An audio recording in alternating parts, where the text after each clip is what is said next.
Before we begin, I want to be clear. This story involves human trafficking and exploitation. We will not romanticize or glorify these crimes. This is a story about survival, about a system that commodified human beings, and about one woman's fight to reclaim her life. What you're about to hear is uncomfortable, but it's important. 1894. A dark room in a port city basement. A young woman sits chained to a wooden post, her wrists raw from metal restraints. She can hear men's voices upstairs, negotiating, bartering. She is not a person to them. She is inventory. She is merchandise. She is a white slave, caught in a trafficking network that spans continents. Her name, at this moment, means nothing. She has been stripped of identity, of agency, of hope, but fast forward just 5 years. That same woman stands on the most prestigious stage in Europe, draped in silk and jewels, as thousands applaud. Critics call her the greatest diva of the age. Her voice fills opera houses. Her face graces magazine covers. She is Elizabeth Harris, the most famous woman in the world. How did a trafficked slave become a global icon? And what price did she pay for that transformation? The answer is darker than you've ever been told. And by the end of this story, you'll understand why her legacy was buried, rewritten, and nearly forgotten. To understand Elizabeth Harris's story, we need to talk about what white slavery meant in 1894, because this term has been misunderstood and misused throughout history. White slavery referred to the trafficking and forced exploitation of women, primarily white women from Europe and America, into situations of servitude. This was not some isolated crime. It was an organized international system. Port cities like London, New York, Buenos Aires, and Marseille were hubs where young women were lured, kidnapped, or sold under false pretenses. They were promised jobs as seamstresses, domestics, or performers, and instead found themselves trapped in situations they could not escape. The Victorian era had a public face of strict morality and propriety, but beneath that facade existed a massive underground economy built on the exploitation of vulnerable women. These women had no legal recourse, no protection, no voice. They were controlled through debt, violence, threats to their families, and a society that blamed victims rather than perpetrators. The hypocrisy was staggering. The same men who attended church on Sunday and spoke of moral virtue were often the customers, the traffickers, the beneficiaries of this system. And the women caught in it were seen as fallen, immoral, deserving of their fate. This was the world Elizabeth Harris was born into, a world that would chew her up and spit her out, only to worship her when she became useful for entertainment. Elizabeth Harris was born in 1876 in a small industrial town in northern England. Her father worked in a textile mill until an accident left him disabled and unable to earn wages. Her mother took in laundry and sewing, but it was never enough to feed 3 children. Elizabeth was the eldest, and from a young age she understood that survival meant sacrifice. She had dreams, though. She would sing while working, her voice clear and powerful even as a child. Her mother told her she had a gift, that maybe one day she could sing in church or at local gatherings, but dreams don't fill empty stomachs. When Elizabeth was 13, her mother died of pneumonia, a disease that ravaged the poor in overcrowded, unsanitary conditions. Her father, already broken by injury and poverty, turned to drink. Within a year, he was gone too. Elizabeth and her younger siblings were left alone, orphans in a society that had no safety net for children like them. Her brother and sister were taken to a workhouse, but Elizabeth, just 14 years old, was considered old enough to fend for herself. She took any work she could find, cleaning, mending clothes, serving in taverns. But the pay was barely enough to rent a corner of a shared room, let alone eat regularly. She was vulnerable, desperate, and visible, exactly the kind of target traffickers looked for. One evening, a well-dressed woman approached Elizabeth at the tavern where she worked. The woman introduced herself as Madame Beaumont, a talent scout for a theatre company in Paris. She said she had heard Elizabeth sing while serving customers and that she had remarkable potential. Madame Beaumont offered Elizabeth a contract. Come to Paris, train as a performer, earn a real living doing something she loved. The offer seemed too good to be true, and it was. But Elizabeth was 17, alone, and desperate. She saw a way out of the grinding poverty that had killed her parents. She saw a chance to use the one gift she had. So she said yes. Madame Beaumont paid for her travel, provided her with a new dress, and accompanied her on the journey across the Channel. Elizabeth was nervous but excited.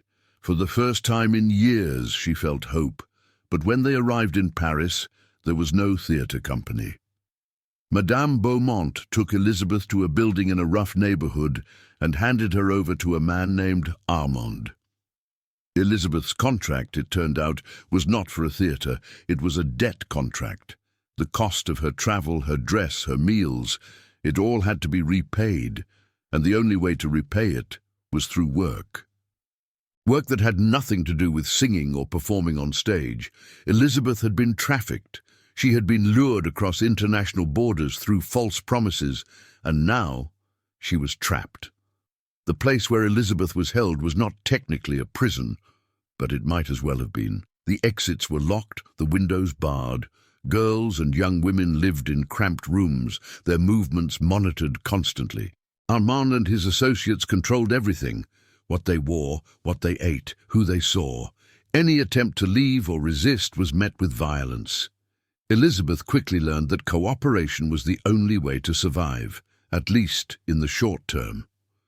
The other women there told her stories. Some had been kidnapped outright. Others, like Elizabeth, had been deceived by false job offers.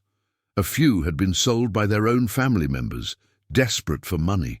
They came from different countries, spoke different languages, but they shared the same fate.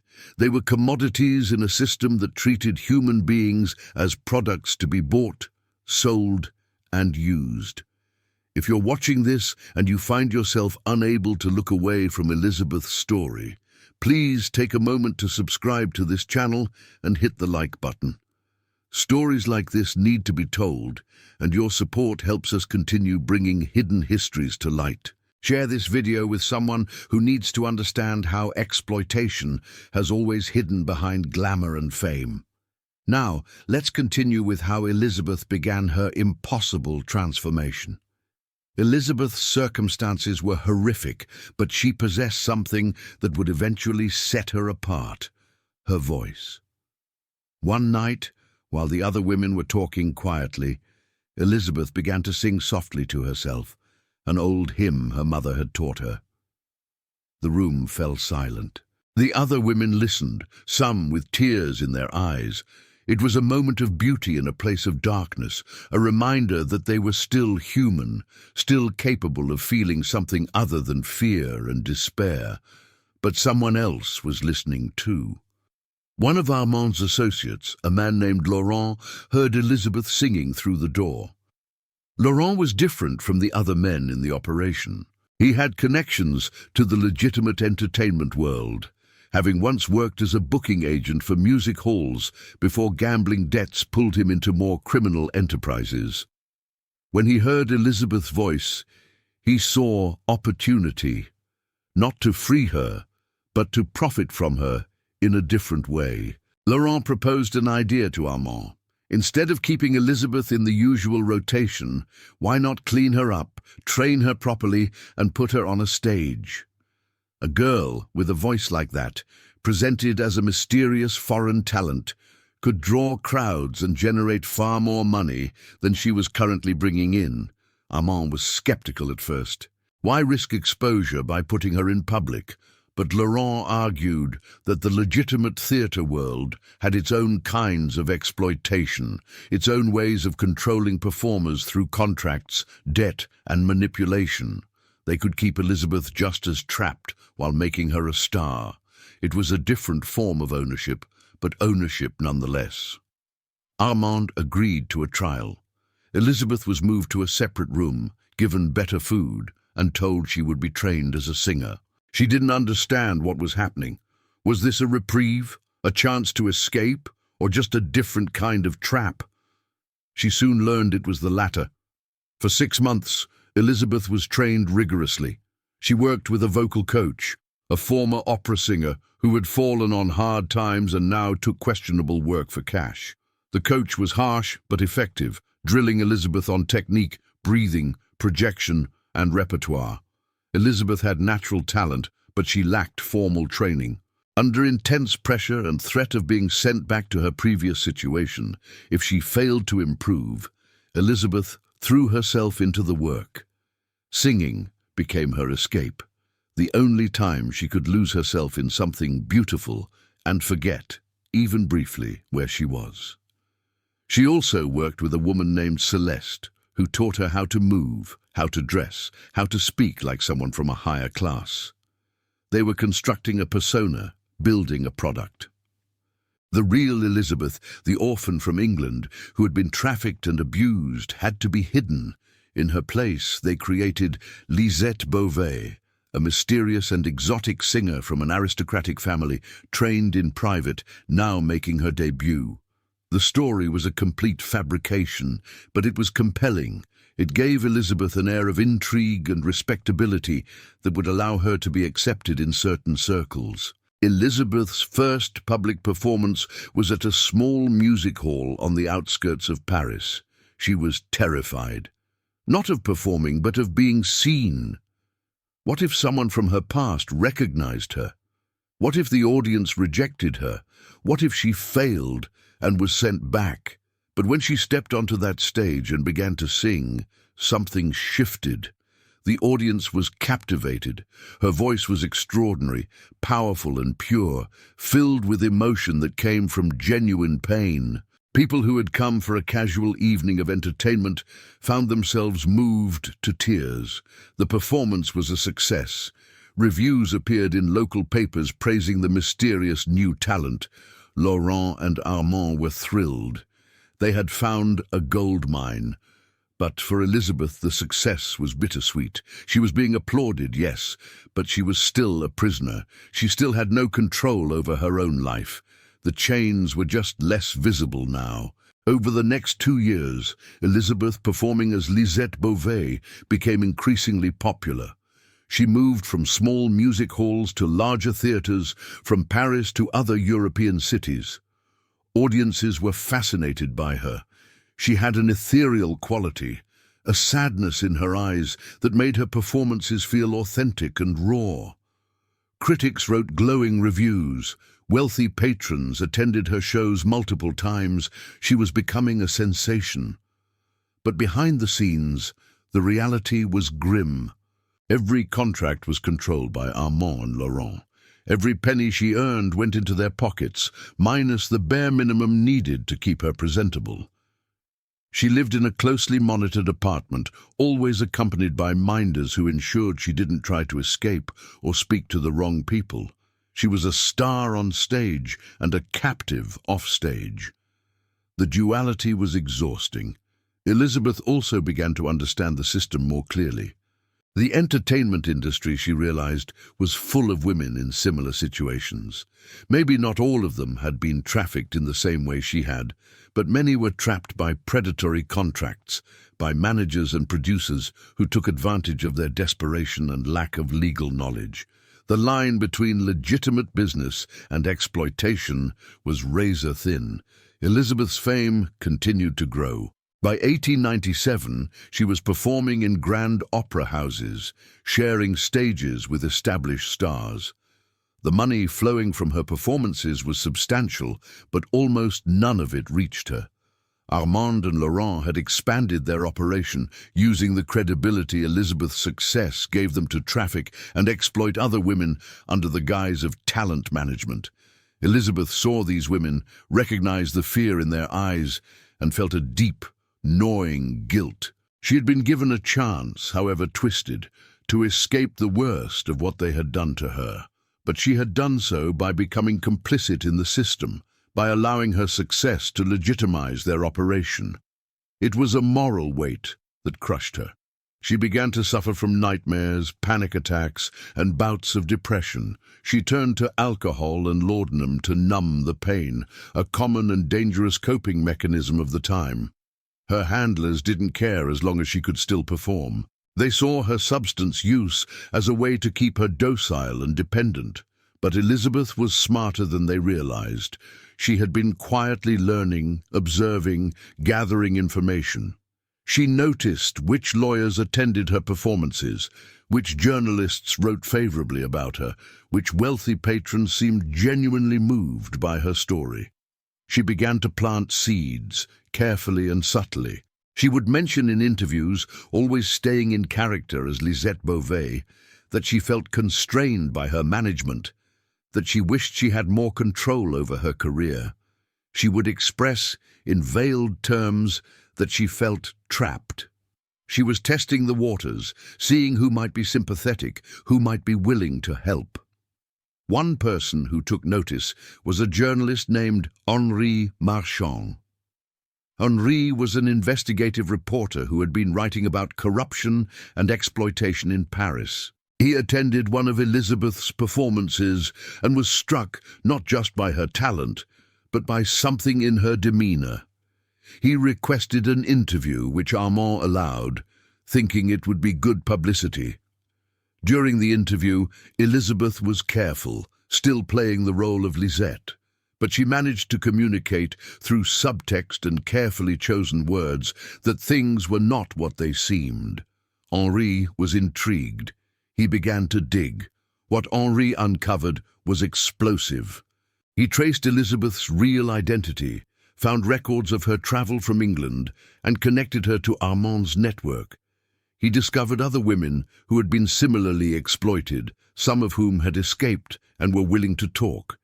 He built a case, meticulously documenting the operation, but he faced a problem. Publishing the story would destroy Elizabeth's career. Her entire public persona was a lie, and the revelation that she was a trafficking victim would scandalize her and likely end her time in the spotlight. Henri went to Elizabeth privately, without Armand's knowledge, and told her what he had found. He asked her what she wanted him to do. Elizabeth faced an impossible choice: expose the truth and lose everything, or stay silent and remain trapped. She thought about the other women, the ones still suffering, the ones who didn't have her platform or visibility. She thought about her younger self, desperate and alone, and she made a decision. She told Henri to publish the story. She was willing to sacrifice her career if it meant bringing down the men who had exploited her and countless others. We're now deep into Elizabeth's turning point, the moment where she chose courage over comfort. If her decision resonates with you, if you believe stories like this need to be heard, please hit the subscribe button, give this video a thumbs up, and share it widely. The only way we change systems of exploitation is by refusing to look away. Let's continue with what happened when the truth came out. Henri's exposé was published in a major Parisian newspaper in 1899. The article was titled, "The Chains Behind the Curtain: How Paris's Most Beloved Singer Was Built on Human Trafficking." It laid out everything: Elizabeth's real identity, her trafficking from England, the network that had exploited her and others, and the complicity of certain theatre managers and promoters. The reaction was immediate and divided. Some readers were horrified and sympathetic, demanding justice for Elizabeth and the other victims. But others were scandalized by Elizabeth herself. How dare she deceive the public? How dare she perform on respectable stages with such a sordid background? The moral hypocrisy was staggering. The same society that had created the conditions for trafficking, that had patronized the system, now turned its judgment on the victim. Armand and Laurent were arrested. The evidence Henri had gathered, combined with testimony from Elizabeth and other women who came forward, was overwhelming. They were charged with trafficking, coercion, and fraud. The trial became a media sensation, with every detail dissected in newspapers. Elizabeth was called to testify, and she did so with remarkable composure. She told her story unflinchingly in open court. She described her recruitment, her captivity, the way she had been used and controlled. Her testimony was powerful, and it swayed public opinion. People began to see her not as a deceiver, but as a survivor. The trial resulted in convictions for Armand, Laurent, and several of their associates. They were sentenced to long prison terms. But for Elizabeth, the victory was complicated. She had helped bring down a criminal network, but her career as Lisette Beauvais was over. No theatre would hire her under that name now. The persona was irreparably damaged.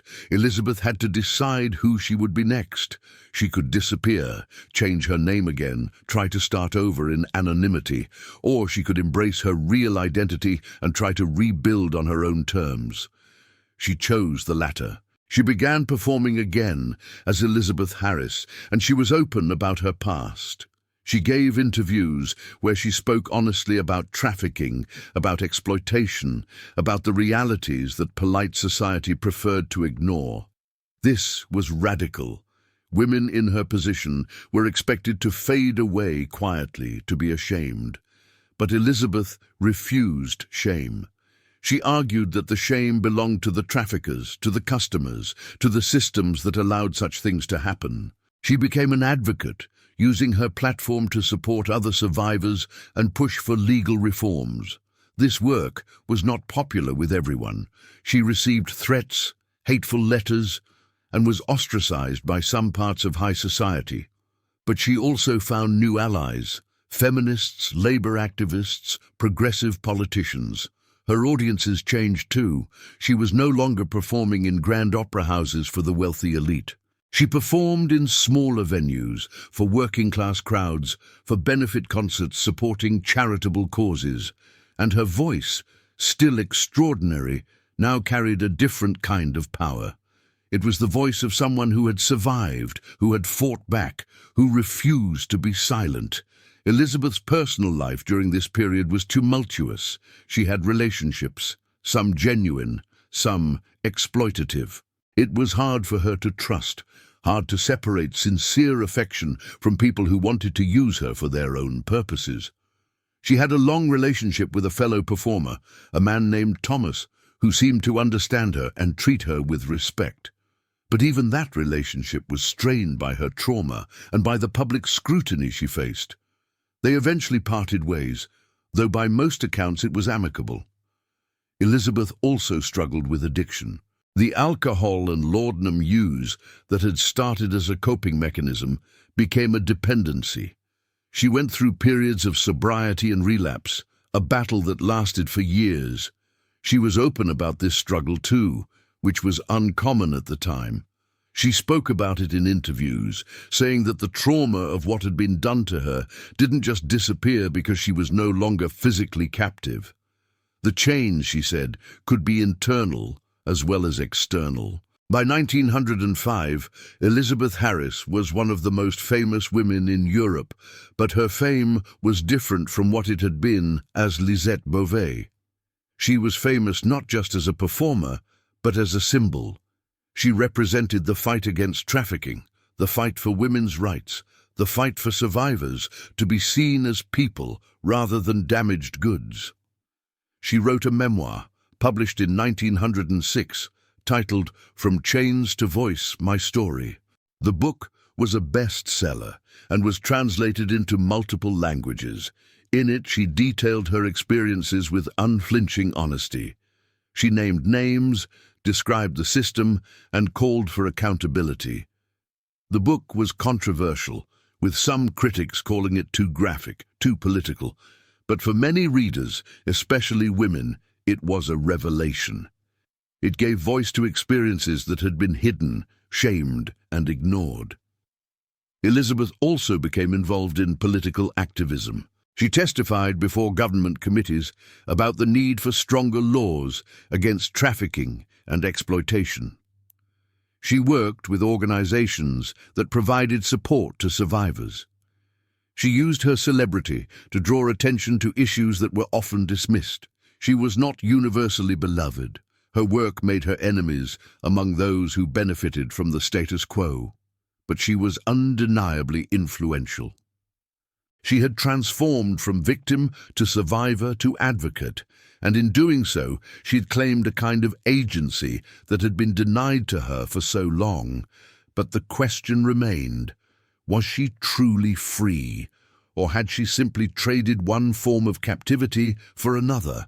The public's expectations, the constant scrutiny, the pressure to be a perfect symbol rather than a flawed human being, these were their own kind of prison. Elizabeth was aware of this paradox. In her later writings, she reflected on the costs of fame, on how the public consumed her story, her pain, her survival, and turned it into entertainment or inspiration. She wondered if she had escaped exploitation or just found a more acceptable form of it. By 1910, Elizabeth's health was declining. Years of stress, trauma, and substance abuse had taken their toll. She continued to perform occasionally, but less frequently. She focused more on her writing and advocacy work. She had accumulated some wealth by this point, though far less than she should have earned, given her level of fame. Much of her money went to supporting other survivors and funding charitable work. She lived modestly, in a small house outside Paris, with a few close friends. She never married, never had children. In interviews, she said she had no regrets about that. She had dedicated her life to a different kind of legacy. In 1913, Elizabeth gave what would be her final major performance, a benefit concert for an organization supporting trafficked women. The venue was packed. She sang many of the pieces that had made her famous, but she also sang new works, songs she had written herself, pieces that told her story in her own words. The performance was transcendent. Audience members said it felt like witnessing something sacred. A woman who had endured unimaginable suffering and come through the other side, not unscathed, but unbroken. At the end of the concert, Elizabeth spoke to the audience. She thanked them for their support over the years. She talked about the women she had worked with, the survivors she had met, the progress that had been made, and the work that still needed to be done. And then she said something that has been quoted ever since. "I was once told I was worthless, that I was nothing but property to be used and discarded. But I am here to tell you that no one is property. No one is worthless. Every person has inherent dignity, and that dignity cannot be taken away, no matter what is done to us. We can be hurt, we can be broken, but we cannot be erased. Remember that, always." Elizabeth Harris died in 1915 at the age of 39. The official cause of death was listed as pneumonia, though those close to her knew that years of physical and emotional trauma had weakened her beyond recovery. Her death was reported in newspapers across Europe and America. Obituaries described her as a groundbreaking performer and a tireless advocate. Some were sympathetic and respectful, others continued to cast judgment on her past. Her funeral was attended by hundreds of people. Survivors she had helped, activists she had inspired, performers she had worked with. But also in attendance were critics, journalists, and curious onlookers who saw her as a spectacle even in death. Elizabeth had arranged for much of her estate to go to organizations supporting survivors of trafficking and exploitation. She left behind her writings, her music, and a complicated legacy. In the years immediately following her death, her story was told and retold, often in ways that sanitized or sensationalized it. Some accounts erased the trafficking entirely, presenting her simply as a poor girl who became a star through talent and determination. Others focused prurient interest on the exploitation, turning her suffering into lurid entertainment. The full, honest truth, the version Elizabeth herself had told, was often lost in these retellings. As decades passed, Elizabeth Harris's story faded from public memory. By the 1950s, she was largely forgotten, a footnote in histories of early 20th century performance. When she was mentioned, It was often inaccurately, with details changed or omitted. The uncomfortable parts, the trafficking, the exploitation, the critique of systems that still existed, were too inconvenient to remember. But in recent years, there has been renewed interest in Elizabeth Harris. Historians and researchers have been revisiting her life, using her own writings and contemporary accounts to reconstruct a more accurate picture. Documentaries have been made, books written, academic papers published. There is a recognition now that Elizabeth's story is not just a historical curiosity, but a lens through which we can examine ongoing issues. Because here's the uncomfortable truth. The system that exploited Elizabeth Harris never fully went away. It evolved, adapted, found new forms. Human trafficking still exists on a massive scale. Women are still lured by false promises, still trapped by debt and coercion, still exploited for profit. The entertainment industry still has its own forms of control and manipulation, contracts that trap performers, power dynamics that enable abuse. The culture of celebrity still consumes people's trauma and suffering as content. If we've reached this point together and you're still here reflecting on Elizabeth's life, it's time to take action. Subscribe to this channel if you haven't already, leave a like on this video, and most importantly, share this story everywhere you can. Elizabeth's legacy deserves to be remembered, and the issues she fought against are still with us today. Your engagement keeps these crucial stories alive. Now let's finish Elizabeth's story with the reflection it deserves. When we look at Elizabeth Harris's life from our vantage point in the 21st century, we see echoes everywhere. We see it in the stories of performers who are controlled by predatory management. We see it in the accounts of trafficking survivors who are blamed for their own exploitation. We see it in the way society simultaneously consumes and condemns women's sexuality and suffering. We see it in the fine line between opportunity and exploitation, between fame and captivity. Elizabeth asked questions in her time that we still struggle to answer. What does it mean to be free when your life is still controlled by public expectation?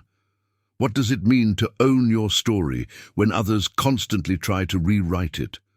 How do we balance the celebration of survival with the acknowledgement of ongoing injustice? These are not easy questions, and Elizabeth didn't have easy answers, but she insisted we ask them. Elizabeth's transformation from trafficked girl to global icon is often presented as an inspirational story, a tale of triumph over adversity, and in some ways it is. Her resilience, her talent, her courage, these are genuinely remarkable. But it's also important to recognize what she lost, what was taken from her and could never be fully restored. She lost her childhood, her innocence, her sense of safety in the world. She lost the ability to trust easily, to love without fear, to exist without constant vigilance. She gained fame, yes, but fame is not the same as healing. She gained a platform, but a platform is not the same as justice. The men who trafficked her went to prison, but countless others continued the same practices. She helped some women escape, but thousands more remained trapped. Elizabeth understood this. She never claimed to have won, only to have survived and to have fought. Her legacy is not a tidy story of redemption. It's a messy, complicated, ongoing struggle. One of the most important aspects of Elizabeth's legacy is how she forced society to confront its complicity. It would have been easy to cast her story as a tale of a few bad men who did terrible things. But Elizabeth refused that narrative. She pointed out that those men operated within a system that enabled them, that protected them, that benefited from their crimes. She named the customers, the respectable men who fueled the demand. She named the police who looked the other way, often because they were being paid off or were customers themselves. She named the journalists who sensationalized trafficking while refusing to investigate it seriously. She named the lawmakers who wrote legislation full of loopholes that allowed exploitation to continue. She made it clear that this was not a problem of a few bad apples, but of a rotten system. And that made her dangerous. That made her someone who had to be discredited, dismissed, or forgotten. Elizabeth also challenged the narratives around victimhood and agency. She refused to be seen as either a helpless victim or a complicit participant. She insisted on a more complex understanding, one that recognized she had been victimized, yes, but also that she had survived through intelligence, strength, and strategic choices. She had agency, but that agency was constrained by the limited and terrible options available to her. This nuance made people uncomfortable then, and it still makes people uncomfortable now. We want our stories simple, innocent victims who are completely powerless, or guilty participants who chose their path. Elizabeth didn't fit either category, and she wouldn't let herself be forced into one. She was, in her own words, neither a saint nor a sinner, just a human being trying to survive in an inhumane system. Today, when we discuss issues of trafficking, exploitation, and abuse in the entertainment industry, Elizabeth Harris's story provides a crucial historical context. She was speaking about these issues more than a century ago, often using the same arguments and making the same points that activists make today. The fact that these conversations still need to happen, that these battles still need to be fought, is both discouraging and motivating. It's discouraging because it shows how deeply entrenched these systems are. But it's also motivating because it reminds us that resistance is not new, that there is a long history of people fighting back, of people refusing to accept exploitation as inevitable. Elizabeth was part of that history, and her voice, preserved in her writings and in the accounts of those who knew her, continues to resonate. There are also uncomfortable parallels between Elizabeth's time and our own in terms of how we consume celebrity. Elizabeth was acutely aware that her suffering had become entertainment, that people came to her performances not just for her talent, but for the frisson of knowing her painful backstory. She wrote about feeling like an exhibit in a zoo, something exotic and tragic to be observed. Today, in an era of social media and reality television, where celebrities routinely share their traumas and struggles for public consumption, where audiences feel entitled to every detail of famous people's lives, Elizabeth's observations feel prophetic. Are we, as a society, any better at distinguishing between supporting someone and consuming them? Are we any better at respecting boundaries while still seeking connection? These are questions Elizabeth would have recognized immediately. Elizabeth's story also intersects with broader conversations about gender, class, and power. She was exploited in part because she was a woman in a society that gave women few legal rights or protections. She was vulnerable because she was poor, because she had no family to advocate for her, because she existed in a social hierarchy that deemed her expendable. Her rise to fame did not exempt her from these realities. It just changed how they manifested. As a famous performer, she was still subject to the male gaze, still judged by standards that did not apply to men, still constrained by social expectations about how women should behave. She was expected to be grateful for her success, while also being modest about it, to be beautiful and desirable, but not sexual, to be strong, but not angry. The contradictions were impossible to navigate perfectly, and Elizabeth was constantly criticized no matter what she did. Sound familiar? These same impossible standards are still applied to women in the public eye today. Elizabeth Harris was not perfect, and she would be the first to tell you that. She made mistakes, had flaws, hurt people. She was human, but she was also extraordinary in her refusal to be defined by what had been done to her. She claimed her own narrative in an era when women, especially women with her background, were not supposed to have narratives. She spoke when she was supposed to be silent. She took up space when she was supposed to disappear. She demanded dignity when she was supposed to accept shame. And in doing so, she created a template that others would follow, a reminder that survival can be its own form of resistance, and that reclaiming your voice is a revolutionary act. As we close this chapter of Elizabeth Harris's story, let's be clear about what we're honoring. We're not romanticizing exploitation or suffering. We're not suggesting that fame or success makes abuse acceptable or worthwhile. What we're honoring is Elizabeth's resilience, her courage, her refusal to be erased. We're honoring her insistence on truth-telling, even when it cost her. We're honoring the work she did to help others, the legacy she left in the form of advocacy and reform. And we're acknowledging the ongoing work that her story demands of us. Because Elizabeth's fight is not over. Trafficking still happens. Exploitation still happens. Women are still blamed for the violence done to them. Systems of power still protect abusers and silence victims. The details may have changed, but the fundamental dynamics remain depressingly similar. So what do we do with Elizabeth's legacy? First, we remember her accurately. We tell her story in its full complexity, without sanitizing the hard parts or sensationalizing the painful parts. We let her speak for herself through her own writings and words. Second, we learn from her. We look at the systems she critiqued and ask whether they still exist, in what forms, and how we can challenge them. We examine our own complicity, our own consumption of other people's pain and struggle. We ask ourselves what it means to support someone versus exploit them. Third, we act. We support organizations working against trafficking and exploitation. We advocate for legal reforms and social changes. We believe survivors when they speak. We create spaces where people can tell their own stories without being re-traumatized or re-exploited. We refuse to accept the status quo. Elizabeth Harris, the white slave who became the most famous diva of her time, was not a fairy tale. Her story did not have a simple, happy ending. She endured horrors that no one should endure. She was exploited by systems that saw her as an object, not a person. But she survived.